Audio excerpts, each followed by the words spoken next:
Hello বন্ধুরা, আসসালামু আলাইকুম। আমার বড় যা আর ভাসুর কক্সবাজার গেছিল আমাদের জন্য শুটকি যা যা আনছে সেগুলো আপনাদের সাথে শেয়ার করব।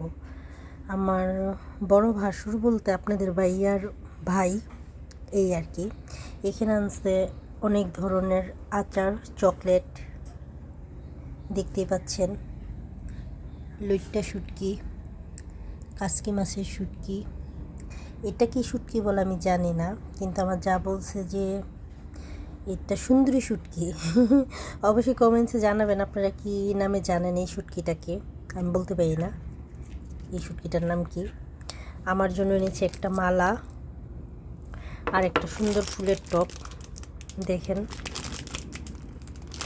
আমার ঘরে যেহেতু মেয়ে নেই, মেয়ে বাবু থাকলে হয়তো বা আরও কিছু নিয়ে আসতো, আর আমরা তো বড় হয়ে গেছি, এখন তো ব্রেসলেট টেসলেট এগুলো পরার বয়স নাই। সবাই অবশ্যই কমেন্টসে জানাবেন কেমন হয়েছে। ভালো থাকেন, সুস্থ থাকেন, আল্লাহ হাফেজ।